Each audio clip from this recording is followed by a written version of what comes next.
and what we've done so far. So a little bit of, myself, I'm from Corpus Christi, Texas. I'm born and raised there. At 18, I moved to the Rio Grande Valley for the university, UTPA at the time, and which eventually transitioned to UTRGV. I have a background in Mexican American studies as well as English. And upon graduation, created this organization called Craftcultura, and craft is actually an acronym that stands for Creating Real Art for Tomorrow. And what we are is we are a Chicanx, Latinx based, community-based organization here in the Rio Grande Valley and throughout South Texas. We're a collective of writers and creatives, but we also have counselors, educators, activists, artists, and different skills throughout our membership. So we do look at things through a Mexican American studies and social justice lens. We promote culturally relevant art, education, culture, and community. Our members, like I said, they have diverse backgrounds and experiences, which allows us to exchange different ideas, our different professions, and it allows us to exchange those different tools that can create changes within ourselves, our communities, and our institutions. And part of our mission is to Craftcultura is to provide public spaces where these educational environments are free, culturally relevant, and accessible to our South Texas communities. So by collectively sharing this knowledge on certain topics, together we plant these new ideas, we harvest critical thinking skills, and we empower each other to apply those critical thinking skills in each other and as well as our respected communities. So this collective process, it really puts the power back into the hands of the people that are most impacted by the conditions and decisions of their communities throughout South Texas. Yeah, definitely. And we have some comments here saying that for some reason there's no audio on your guys' side. You guys might want to exit out and come back in. Sometimes it happens that there is some type of little bit of a technical difficulty, but let us know.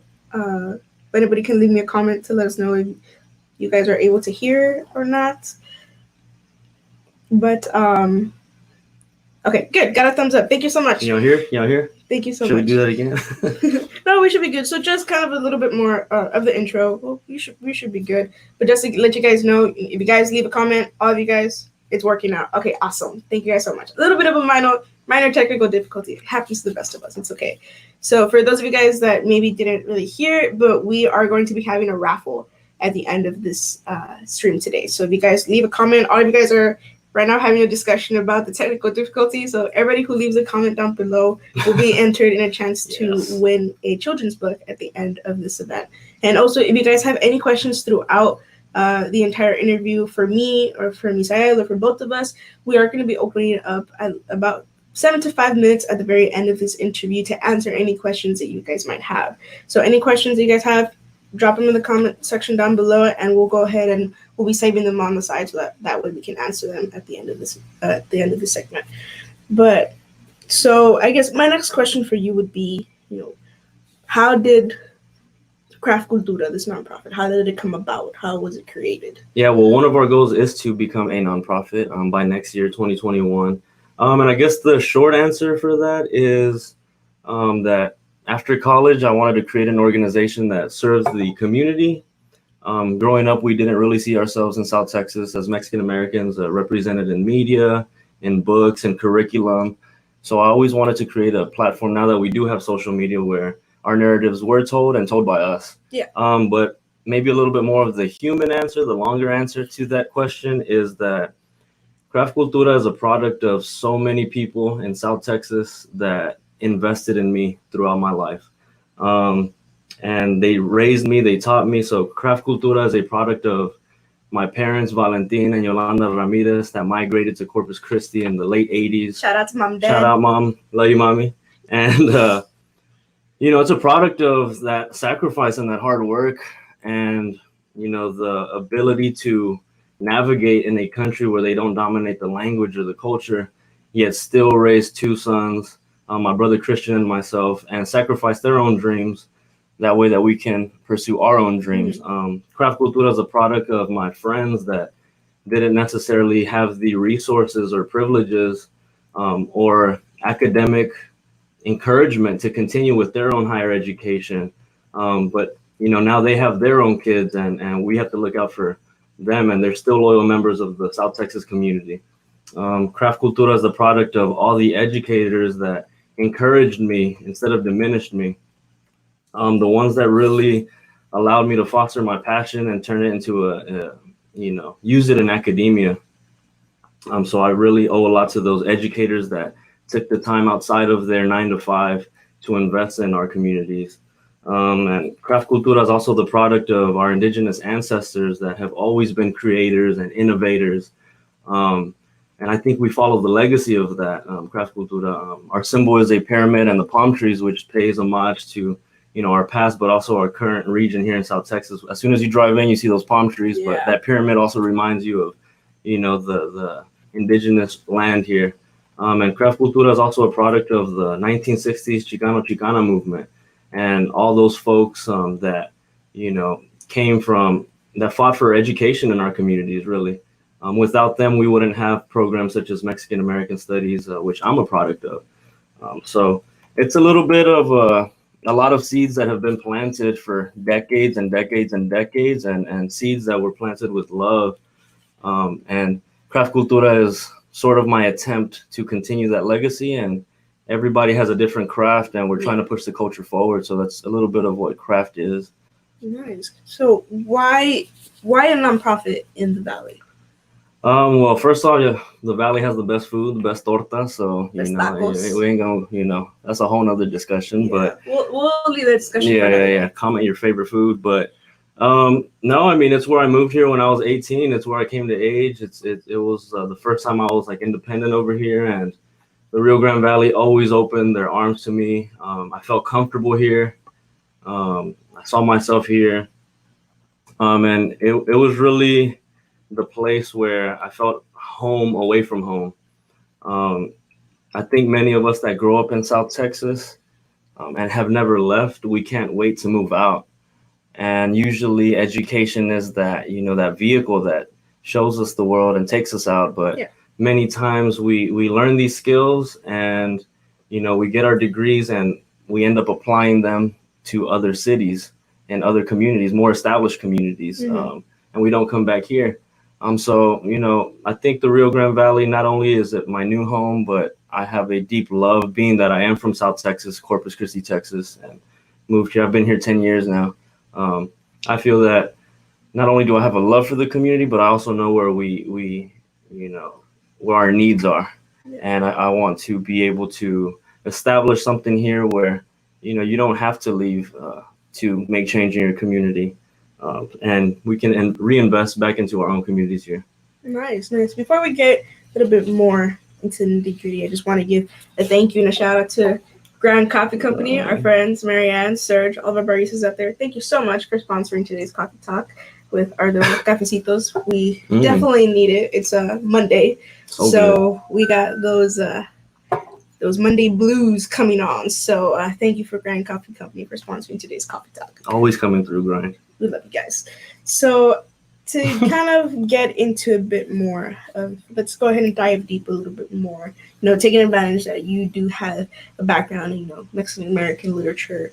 You do have the education. I'm gonna pick your brain a little bit. Okay. So why is literacy in the Borderlands so important? Literacy on the Borderlands, I think it's important because it's important everywhere, first off, but specifically here on the Borderlands because many times it feels like it's a book desert here. We of course we have Barnes and Noble and public libraries, but we aren't really known for having like local bookstores. We aren't really known for having that book culture here in South Texas, a place where you can just hang out, on your weekend, on your free time, that is locally owned as well. And Texas has like a culture of funding sports. It's a big football culture. We fund a lot of athletic facilities here, which are also important parts of the community and pillars of the community that I enjoy as well. But they're important to keep us physically active. But reading and writing is also a form of exercise. Taking care of your mental health. You get to learn, grow, and even travel to places that you've never seen and explore worlds that you've never been to without even buying a plane ticket. Yeah. You know, a lot of us in South Texas, we're not able to leave because of our status. And these books really allow you to dive into somebody else's world and, you know, reflect on what that is and how that relates to you here. So we're really trying to build a book culture or rebuild a book culture that's something that you can do for fun, not just for homework. And to do that, you have to be creative and we have to adjust to the times. So Craftcultura, we're looking at other community models across the nation as well, see what works for them. And we're applying them here. And you know, we've had success so far doing that. Nice. How is it that you and Craft plan on bringing that awareness to literature and to literacy here out of Borderlands? Here, well, we did start a book club, you know, so we started a book club this January. And again, it's giving people the option to do something else in the Rio Grande Valley. Craftcultura, we don't have a physical space, a center, but, you know, Grind Coffee is a great host for us, and they've always allowed us to host events there. So we've had our book club there. It's called BYOB, Bring Your Own Book, and it started in January. And so far, we've read 3 books.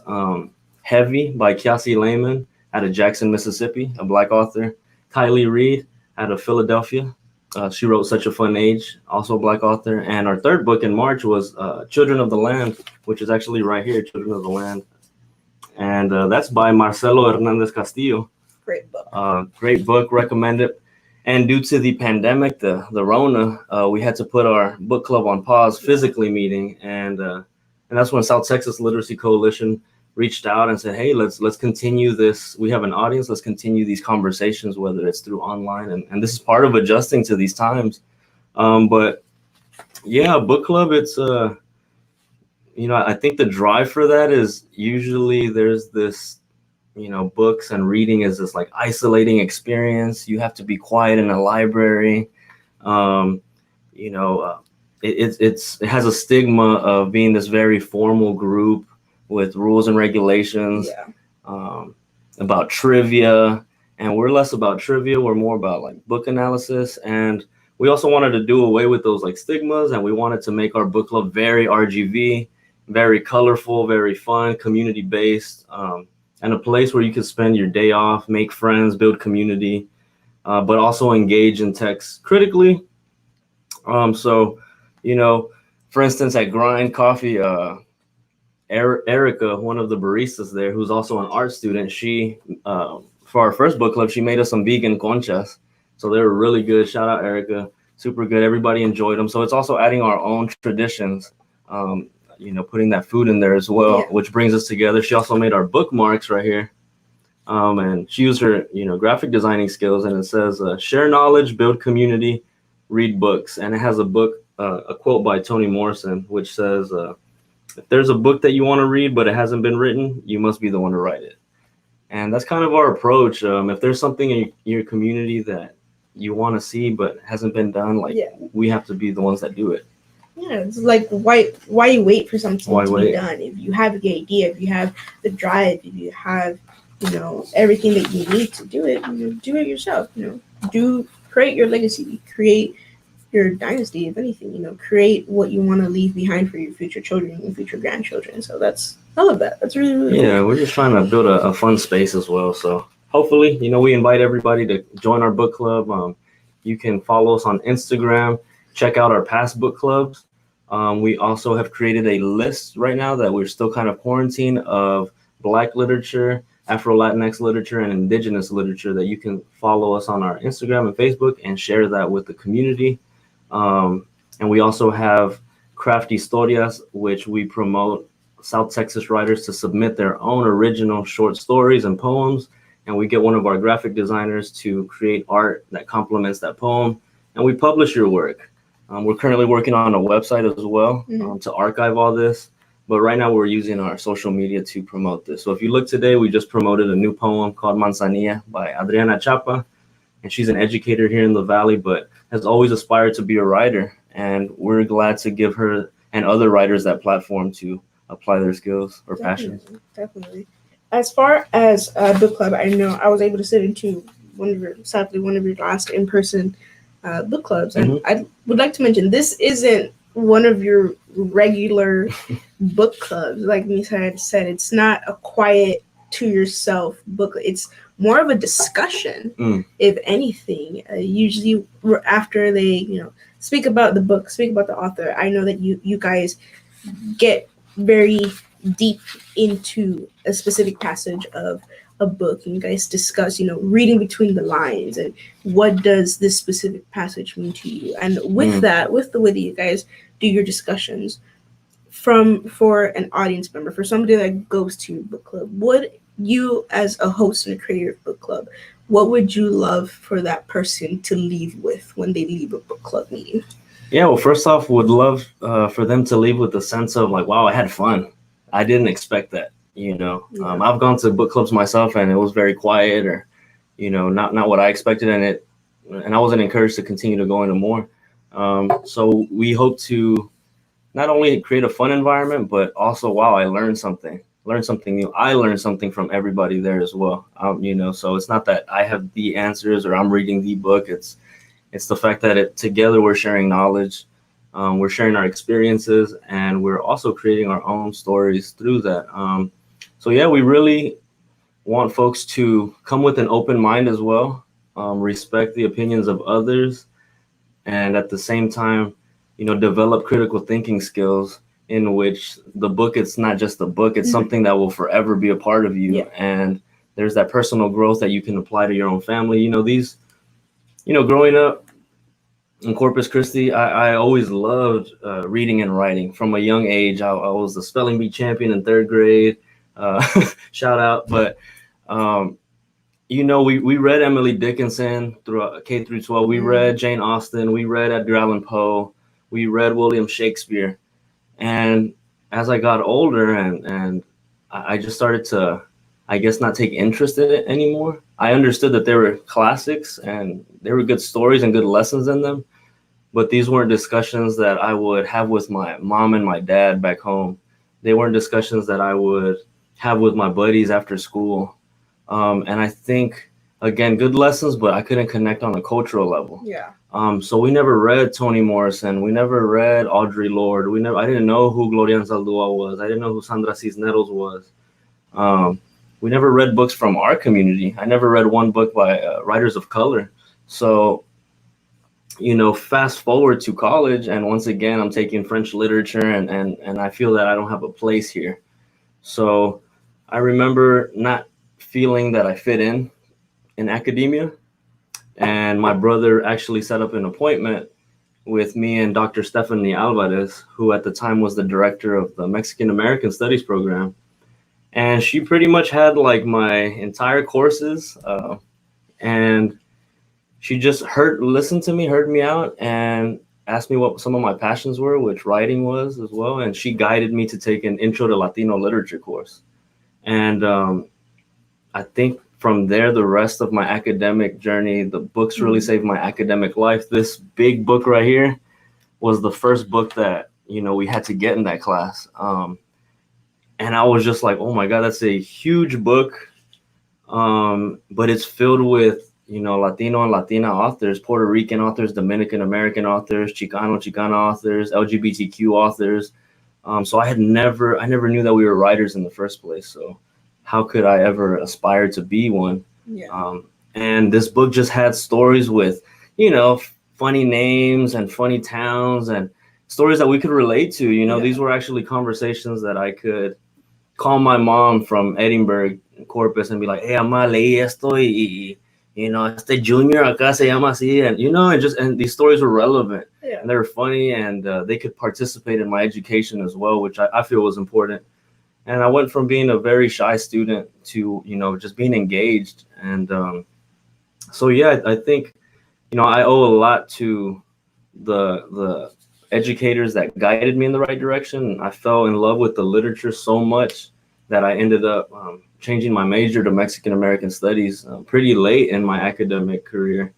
And through that, I took more courses with Professor Emmy Perez, who was the first Chicana poet I had ever met in real life. And she's currently the Texas Poet Laureate.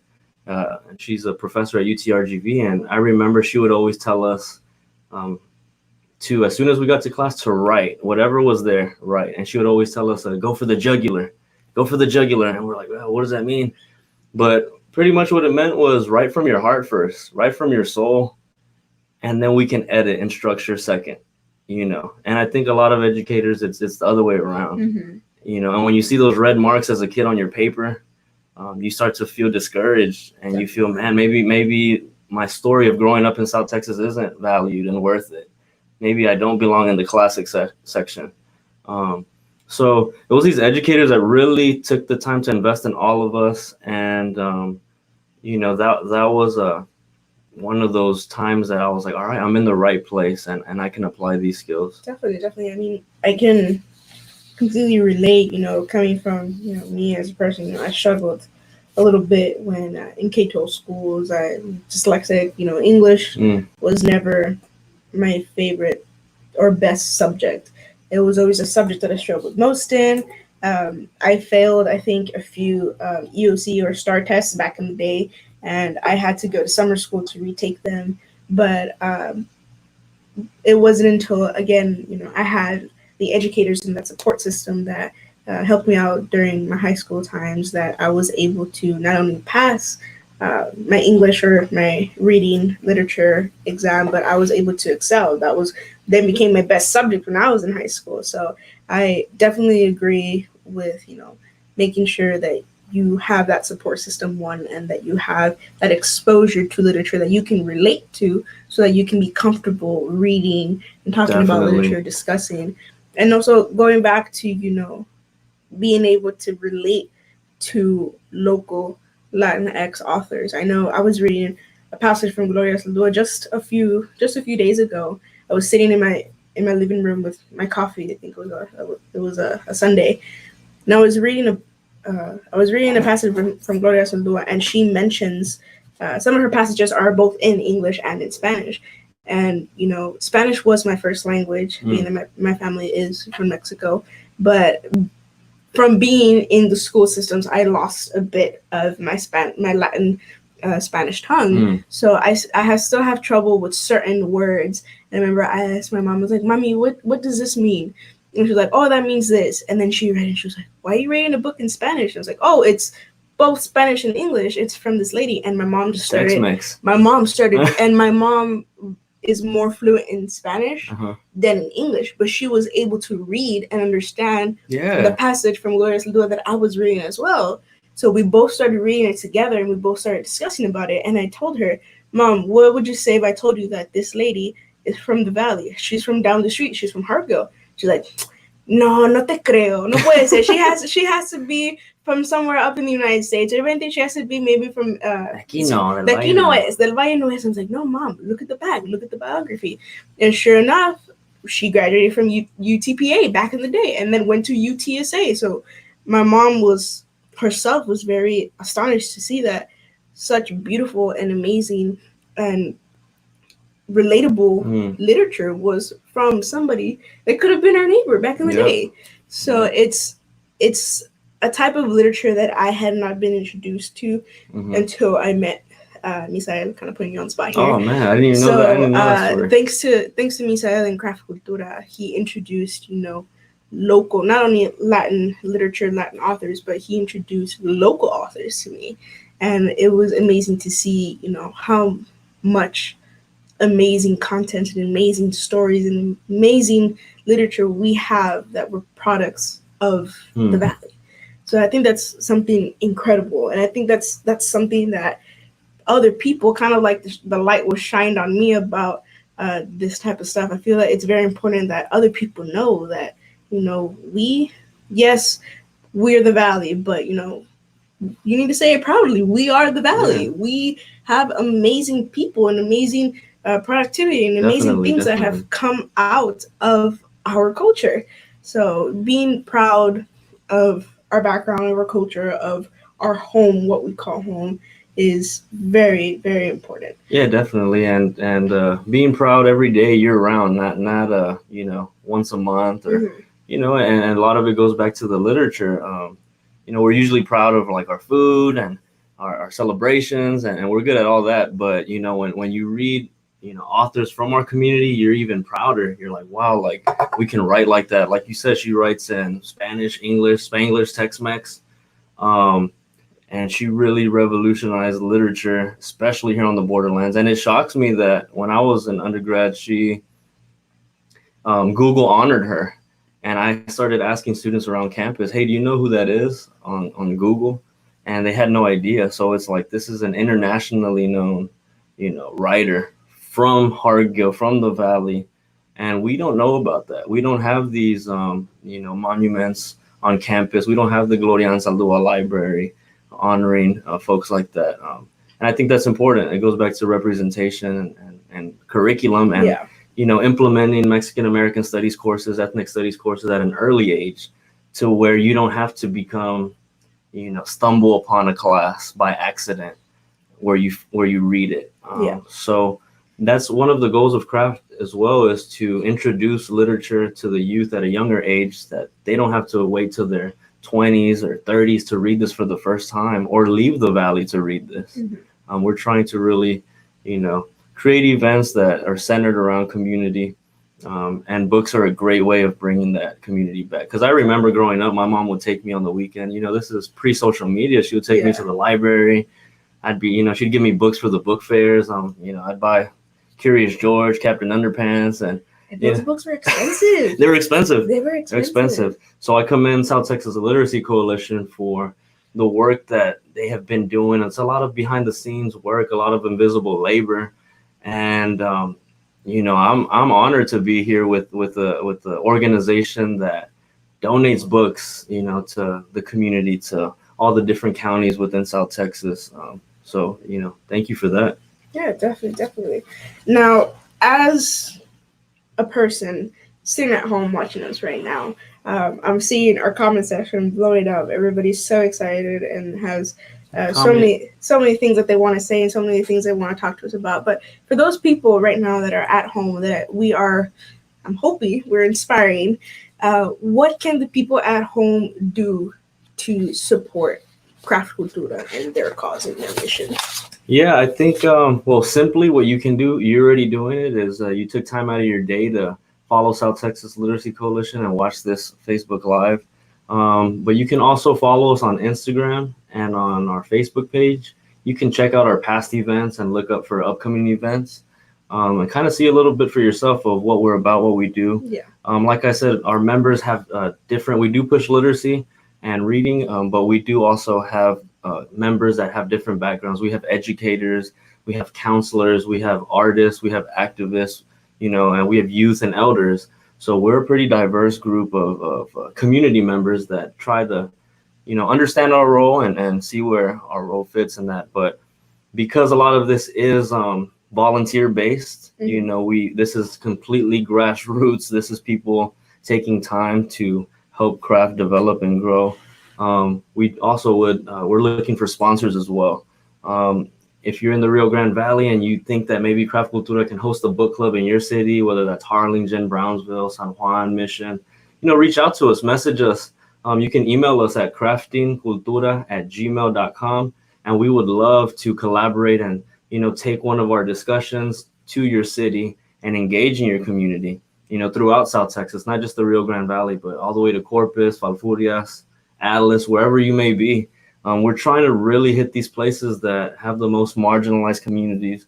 We're also trying to expand our website. That way we can reach more of our regions that don't necessarily have the ability to get this free public education. So our website would really help, continue to develop and develop us as an organization. Yeah. And just like I said, reach more people, because I think at the minimum, most of us have phones, and Craft tries to use our social media as much as possible to engage the audience somehow through there. Do you guys plan to, bring back y'all's book club? Yeah, definitely. So our upcoming event is July 3rd, which falls on a Friday. The location is to be determined still, and time, but just look out for the flyer that will be out soon. And so we're going to do it at a local park, a public park. Mm-hmm. And so July 3rd, be on the lookout for the book club. BYOB. So bring your own book, and we want to hear what you've been reading during quarantine. We want to see what your interests are, and just come meet the community. It's going to be a fun time. And we will also be donating 100+ children's books. So the book club will be from 6 to 8, and then from 6 to 7 is the book club, and then 7 to 8 will be donating children's books. Yes, I will be there. Which are actually donated by the South Texas Literacy Coalition. So that's what we're trying to do. Definitely for this event, as stuff is opening up, we want to make sure that people, 6 feet apart, still trying to do social distancing. Yeah. Bring your lawn chairs, bring your blankets, bring your face mask. Make sure that we are still abiding by regulations and safety precautions. We will have hand sanitizer available for everybody. Lysol, everything's ready, all set down before you guys leave. Maybe some chicken. I don't know. We'll see what we can figure do. It out. Something that I really like about the book club, that I feel that's something that you guys, I have to applaud you guys. Something you guys have really successfully been able to do is try to normalize book club. Try to make it as family friendly, as engaging as possible. Now, for book clubs, there is no age limit, is there? No, definitely. And I think that's the unique part about our book club, is that you always have kind of a demographic that you're going for, or maybe these folks will go. A lot of UTRGV students and alumni go. But yeah, at our very first book club, we had an elementary student show up with a huge book, and she showed up with her older sister. And I think she's in one of the pictures that we'll show in a bit. But she showed up with her older sister, and it just really showed us that the importance and the impact that we can have, and that's the next generation. And so we've had kids from 7 years old at our events, and elders in their 60s, 70s, 80s at our events. So we definitely try to be an intergenerational, organization that, provides resources to different age groups and regions as well. Yeah, definitely. I think that's, and of course, with South Texas Literacy Coalition being there hopefully on July 3rd, we encourage you guys specifically for this book club, take your kids. There'll be books available. They'll be able to take home one brand new book of their choosing. So they'll be able to choose whatever book it is that they want. So definitely, I'm very, very excited for this. So going a little bit into your goals as a nonprofit, what are your goals for the institution, and what would be your goals for the community itself? What are your goals for impacting your community? Yeah, so I think just goals, as we're hitting on that, first off, is continue to build community. That takes time, is building trust in community, and our community has every reason to not trust organizations in their community. So I think step one is just continue to build community, and knowing that all of us are from South Texas. I think that there's that trust as well. Que también podemos hablar español, Tex-Mex. We encourage whatever, any background. It doesn't matter if you're in school, not school. If you're, it doesn't matter your position, your class, your race. We welcome everybody. But some of our goals are definitely, like I said, to become a nonprofit organization. So we do ask for, some help from folks that can maybe coach us in that, or help us get to that point, such as you all. We also want to network with other organizations in the Valley and beyond that are doing similar work to us. And the ultimate goal is to, have our own space where we have the Craftcultura, cultural center, where we can host all these events. And it's a physical space where the community can walk in and have that space to actually be a part of. That's like the end goal with it, and continue doing the work. It's a lifelong work that we want to do. Yeah, definitely. Let me go ahead and bring up some pictures that we have here from the past Craftcultura book club.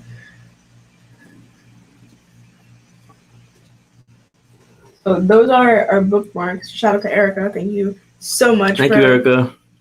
For those bookmarks. Those were amazing. That's the discussion right there going on at Grind. I can already pinpoint CDM right there. One of our good friends. Wow. So you have a very, very good turnout at your book clubs. Yeah. It's been good so far, and I'm thankful for that. And this is our list that we created, Black, Afro-Latinx, Indigenous cartographies, where you can, get literature. Some of them are free online PDFs. If you have trouble finding them, feel free to email us at craftingcultura@gmail.com. We can definitely provide you with those resources. Oh, that's awesome. So for those of you guys that want a little bit more detail, a little bit more information on that list that we just posted up there, it is available over at your guys' Instagram page. Yeah, on our page, definitely. So you guys go ahead and go share it. Yeah, so that's awesome. Thank you so much. So we're going to open the floor for about these 5 minutes for questions. So if anybody has any questions, I know there were a few coming up here. Yes, we are the Valley. That's awesome. That's Sabrina. Awesome. That's awesome.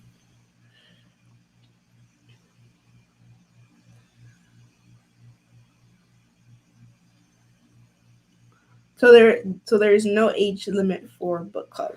There is no age limit, but just know going in that discussions on topics, can be, since we are going really deep in them critically, they can be a little bit heavy, and sometimes they're not the most suitable for, kids under, I'd say 12, 13.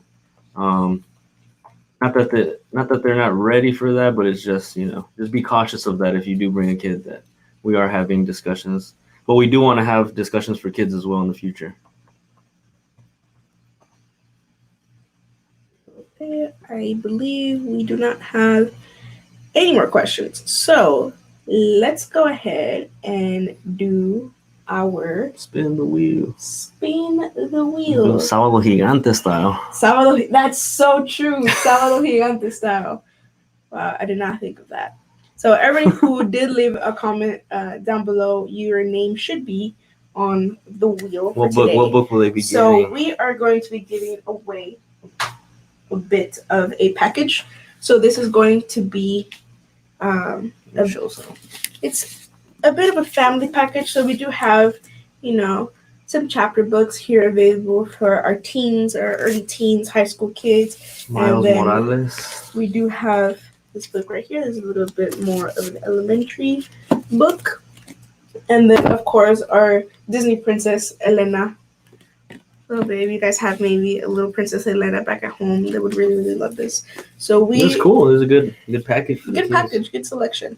And, of course, we will include in there a little Craftcultura bookmark and a little brochure from the South Texas Literacy Coalition. So, okay.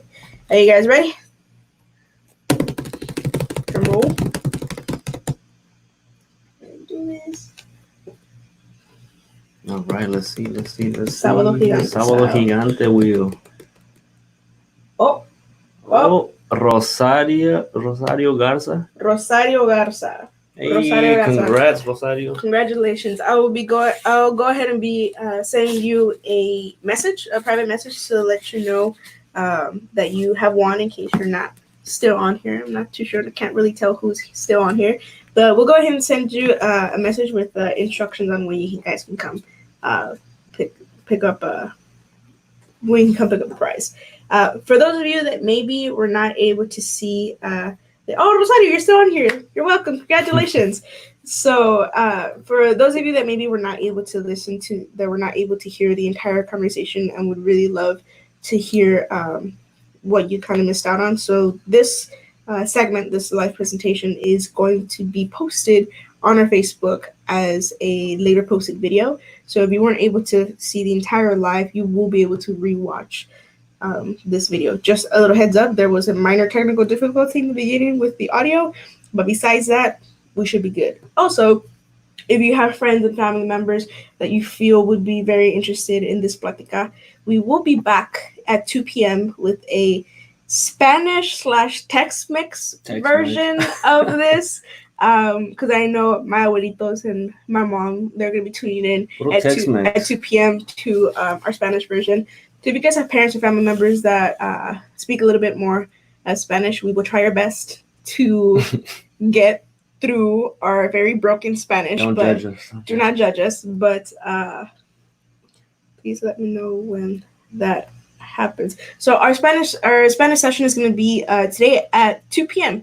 So about an hour and 15 minutes from right now, we are going to be going live in Spanish. And just like we had a raffle for this one, we will have a raffle for the next one. So if you maybe really want to get your hands on some books and you're kind of sad that you lost this raffle, come on to our Spanish section. Come hang out with us once more. If you had maybe some questions that you weren't able to ask right now, come back at 2 and ask us these questions. So once again, thank you guys so much for being here. Thank you guys for being so active in this comment section. Wow, we have had it's active. We have a lot of amazing questions out here. So thank you guys so much. Also, I will go ahead and be posting your guys' email, your guys' Craftcultura's email and social media links in the comment section as soon as this live is over, so you guys can go ahead and go over to their Facebook, Twitter, and their Instagram. Give them some love. Go like their stuff. For those of you guys that are coming to us from Craftcultura, we hope you guys enjoy what we do and what we're trying to do for our community. So kind of the same way, come on to our Facebook, to our Instagram, to our Twitter. We are pretty active on there, and we let you guys know other segments that we will be having. So besides our Spanish segment at 2, we will be having a read-along, a children's read-along on Wednesday at noon, along with a health literacy programming, or regular programming on Thursday at noon. So for those of you that are coming on from Craftcultura, we hope that you stick with us. We have regularly scheduled programming throughout the week for most of the month of June and July. We talk about different things. We have read-alongs. We talk about health literacy. We do Kids in the Kitchen, which is where Dr. Ida, our CEO, comes on board and shares some recipes that you can do at home with your kids. We know that right now quarantine is making stuff a little difficult. Mm-hmm. Unfortunately, quarantine has kind of become our new norm in a way, and it can get a little difficult to, be active at home and be proactive, making sure that we are getting stuff done at home. So we are providing you guys with as much resources as we can to help you, of course, stay healthy, mm-hmm. Stay safe, and stay active and be creative at home with your family. So thank you guys once again. And really quick, thank you all, South Texas Literacy Coalition. Follow what they're doing. Great work. Appreciate you all. Craftcultura, we're also looking for folks to join our organization. Mm-hmm. So, whatever skill you may have, there is a place for you in Craftcultura. And we just wanted to give you this t-shirt that we created. Oh, wow.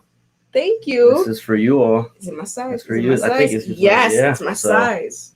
Thank you, Marianne from Grind, for making the shirts for us. And, my alma mater was books, a good library. I love this. My alma mater was books, a good library. A beautiful quote by Malcolm X. So I love this. That's your t-shirt. Thank you so much. So maybe possibly at our next live event, we might be able to raffle one of these off. Yeah, definitely. We can definitely do that. So like this program that we had today with Misael, we hope in the future to have possibly a virtual book club for those of you that might not be ready to go in public for an in-person book club. We are, just to let you guys know, a little heads up, we are attempting to try to organize a virtual book club, like a live session like this, for those of you that are a little bit more comfortable in staying at home, mm-hmm. staying safe, following precautions. So we hope to have Misael back on with hopefully a few other guests that will be joining us to talk about a few books and a few Latinx authors and a few amazing pieces of literature in the future. So thank you guys so much once again for joining us, and we'll see you guys later.